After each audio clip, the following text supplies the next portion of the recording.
Hello, welcome to my channel, Casey Sledge, storyteller. Carrie Chug here to talk about the wonderful world of storytelling and to open up discussion about how we can tell the best stories we possibly can. But last week we talked about superhero story settings, like the kind of locations you want to create. But today, for the topic, I decided to discuss 6 superhero writing cliches and the good and or bad of each one. So, number 1.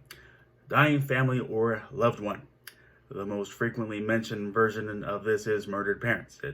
In the superhero world, it started with Batman. Then we see a variety of examples. Barry Allen's, The Flash. His mother gets murdered and his father gets framed for it. Peter Parker's parents were already deceased when his uncle was murdered, which sparks his guilt and motivates him to fight crime. Tony Stark, Iron Man, his parents were not initially, wasn't initially by the Winter Soldier, but his parents were murdered. Frank Castle, the Punisher, he took to crime fighting after his wife and 2 kids were murdered in Central Park by the mafia after they witnessed a mob hit. So death, it's tragic and depressing because there's no bringing that person back, and there's no arguing against the effectiveness of the this approach to a hero's origin and becoming a key motivator. At the same time, it's hard not to say that it hasn't been done to death. Pardon the pun. I don't like to completely write anything off. If anybody thinks that they can bring a fresh approach to it, I'd love it if they can prove me wrong on that. Number 2, that classic scene of the hero suiting up. So there's one cliche where I have a soft spot. Anyone who has read Sledge number 1 knows that. First page. What helps, unlike Dead Parents, is that it has no direct bearing on the plot, and it carries a tough guy feel. It's just something to give a little flavor to the character, and when done right, occasionally it's done humorously in superhero stories. But with a serious hero, you want to exude that the hero is getting down to business and takes that business seriously. And that kind of scene is in it's in the first page of Sledge. And I can honestly say that that process is covered in just 3 panels, in keeping it simple. And I don't believe it takes much more than that before it gets overbearing. Not the least of the criticisms against the movie Batman and Robin, as now we should still mourn the recent passing of Joel Schumacher. Not every movie he directed was terrible, but that was one failure for him, and I'm glad that he admitted to it. But in that movie, the initial suiting up scene, that it dragged on way too long, and one other thing that shouldn't be emulated from that movie. And another thing, the scene shouldn't like the heroes going through a ritual. It's getting down to business, and yeah, ritualization. We kind of saw that in Batman and Robin. Number 3, sidekicks. It all started with Robin to join Batman. It did accomplish what it was supposed to do, give kids a kid hero to identify with, and we know that because Batman's comics increased heavily after that start. The kids, they loved that, obviously. And also it made it easier for writers to have the hero communicate information relevant to the plot, instead of just talking to him as self-use, some wordy narrative caption. And there's an appeal in seeing a hero tag team in action. But that's the key thing that makes it work now. 80 years after Robin first emerged, it's hard to imagine a kid sidekick with a new hero nowadays outside of spoofs.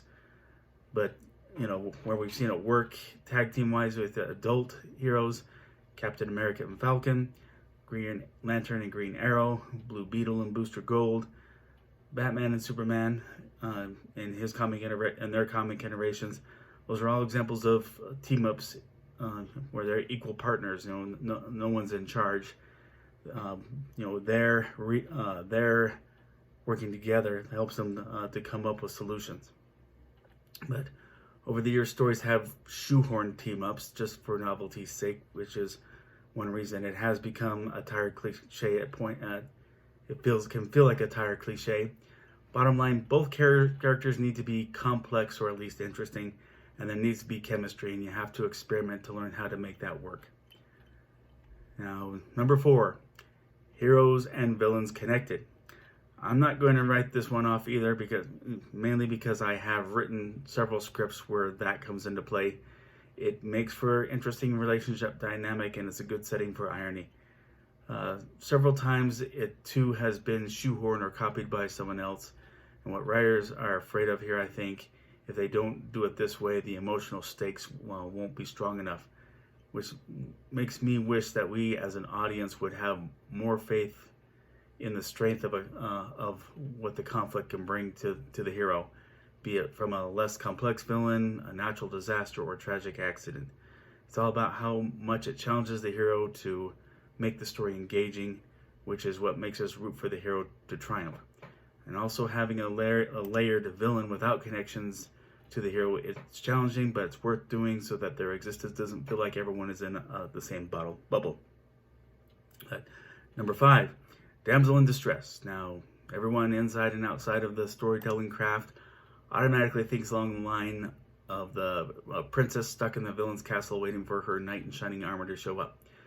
And kind of along those lines is a kind of a pet peeve of mine when the damsel tells the villain, "My hero will come to get me." And I think we all want more proactive characters on every level of a story.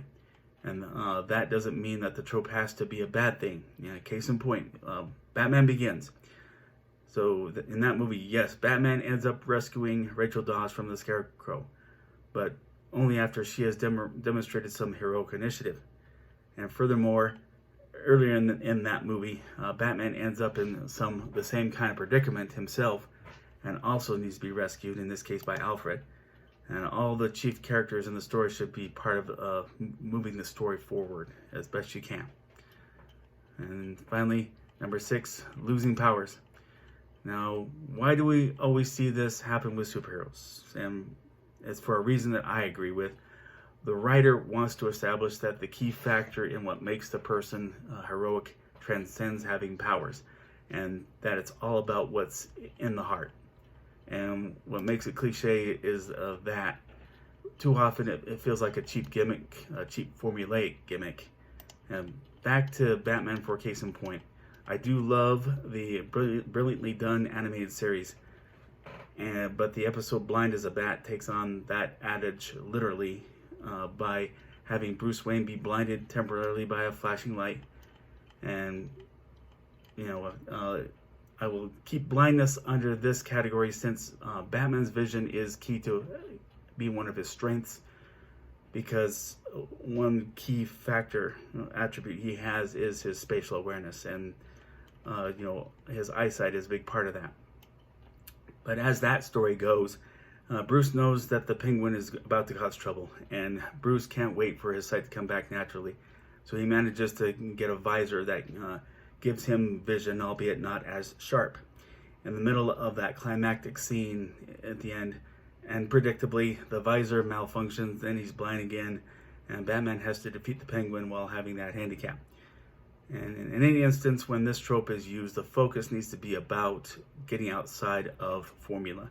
Maybe even a shift from the basic 3-act plot model that can potentially make things formulaic. So figure out the key events, dealing with how the hero works around the new limits, and makes the resolution a fresh one. But that's my insight into those 6 cliches. Thanks for watching. If you like this video, please click like. If you like this channel, please click subscribe and share this channel with a friend. The invitation remains open to purchase Sledge number 1. Click the link to order just below. And I hope we can get some discussion going. Agree, disagree, something I didn't mention, please comment below. During this difficult time, let's all see and treat each other as equals. Amid this health scare, be safe and God bless. Bye-bye.